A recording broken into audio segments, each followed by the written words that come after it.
Mga kapuso, ready na ba kayong kulayan ang matagal ng growing na outing?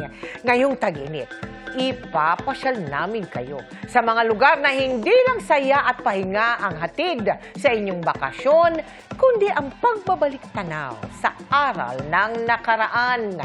Ang unang destinasyon ng GMA Integrated New Summer Pastyalan, ang dulong hilagang bahagi ng Pilipinas, ang Batanes. Ating pasyalan ang makapigil hiningang ganda at mayamang na kultura ng tinaguriang The Last Frontier of the North. Kasama si Darlene Kai.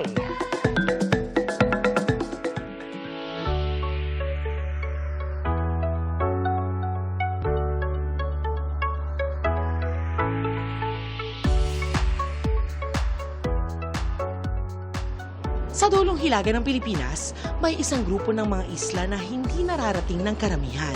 Tila mas mabagal ang oras at mas simple ang buhay. Tara sa Batanes! Isang paraiso kung saan nagtatagpo ang langit at dagat at tila walang hanggang mga berdeng burol ang nakapalibot. Alam nyo kung ano man yung nakikita nyo ngayon sa inyong TV screens ay times 10, times 100 pa siguro yung ganda niya sa totoong buhay. Kahit saan ako tumingin, nakamamangha yung tanaw na talagang napakapayapa ng pakiramdam.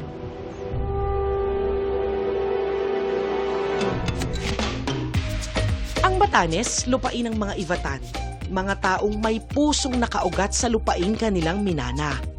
Sa buong probinsya, halos 19,000 lang ang kabuuang populasyon. Umiikot sa kalikasan ng buhay dito sa Batanes na idineklarang protected area. Matindi ang pagpapahalaga nila sa kapaligiran kaya imbes na baguhin, sila ang nag-a-adjust. Madalas tamaan ng mga bagyong Batanes kaya pinatatag nila ang kanilang mga tirahan, ang mga tinaguriang stone houses o mga bahay na gawa sa bato. Sumasalamin din ito sa pagiging matatag o resilient ng mga Ivatan na natuto ng mamuhay sa gitna ng mga unos. Mababakas din sa kanilang pagkain ang pagiging matatag at maparaan ng mga Ivatan. Ang tradisyonal nilang pagkaing uvod gawa sa ubod ng saging o yung parte ng puno ng saging na nakabaon sa lupa. Laging kasama ang takot, kasama ang bagyo dahil lagi kami binabagyo. So, when everything is blown down, nothing is left except the tuber. Kinakayod namin yan. We mix it with ground pork and ground fish. And to us, it is already a viand. Pagiging resourceful talaga. Pagiging resourceful ng mga taga-Batanes. Kumanta na. Ubod ng sarap ang ubod. Diyos mamahas. Diyos mamahas. Likas ding matapat at matulungin ang mga Ivatan kaya nga sa probinsya nagsimula ang Honesty Store. Kukuha ka lang ng kahit anong item, ililista mo dito sa notebook na nandito. So, kunyari, ito ay isang muffin worth 30 pesos. Tapos, ihulog mo yung bayad mo dito sa box. At kung meron kang sukli, kukunin mo lang dito. Sa 30 years na to, naranasan nyo na po ba na maloko, na manakawan, makupitan? No, I have never find that type of people. Gumawa rin sila ng sariling kasuotan na bagay sa kanilang kapaligiran. Ito yung vakul, ito yung traditional na headdress ng mga Ivatan women. Kailangan ito kasi mainit ang panahon. Tapos umulan pa yan, mababasa ka. So ito yung may parang sakit. protection Oo, ng protection. sa ulo. Pahirapan ang pagpunta sa Batanes dahil limitado ang flight at mahirap tansyahin ang panahon. Tahimik din sa probinsya. Ang pinaka-adventure ng araw dito ay ang mga palikulikong kalsada. Huwag ka raw umalis ng Batanes nang wala kang picture dito sa iconic na sign na ito. Ang blow your horn sign na nagpapaalala sa mga motorista na bumusina muna sakaling may kasalubong na sasakyan dahil masyadong pakurba yung mga daanan sa bahaging ito ng kalsada. Dagdag na riyan ang mga dambuhalang alon. Itong na-experience natin na matataas na alon, normal ba ito dito? Maliliit pa nga ito comparing doon sa talagang malalaking alon namin dito.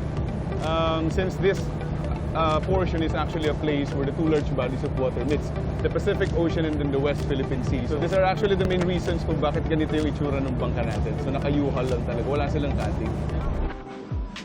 Kahit marami ng turista ang nagpupunta sa Batanes, hindi ito sing-commercialized tulad ng ibang tourist destinations. Ayaw po ng gobyerno namin magtayo dito ng mga fast food saka mall kasi additional po na mga dagdag basura sa amin mga lugar. Tapos para po makita yung mga locals po dito, gusto namin maiwan, ma-maintain yung ganitong kultura namin sa Batanes. What should always prevail over our pursuit of development in any community, and including Batanes, is the welfare of the local community. At the end of the day, we yield to the culture and the way of life of the people here. Ang pinakamahalagang bagay talaga sa buhay nasa simpleng mga bagay, no? Tulad na lang dito sa mga taga-Batanes, hindi nila kailangan ng magarbong pamumuhay. Ang importante sa kanila ay yung kanilang tradisyon at yung aral ng kanilang mga ninuno. Dahil sa pag-usad, di naman kailangan kalimutan yung nakaraan. Ang Batanes, hindi lang makapigil hininga sa ganda. Silip din ito sa nakalipas at magandang ehemplo sa tinatahak na bukas. Kaya tara't balikan ang nakaraan at silipin ang kasaysayan. Darlene Kai para sa Balikbayan, the GMA Integrated New Summer Pasyalan. Nakatutok 24 oras.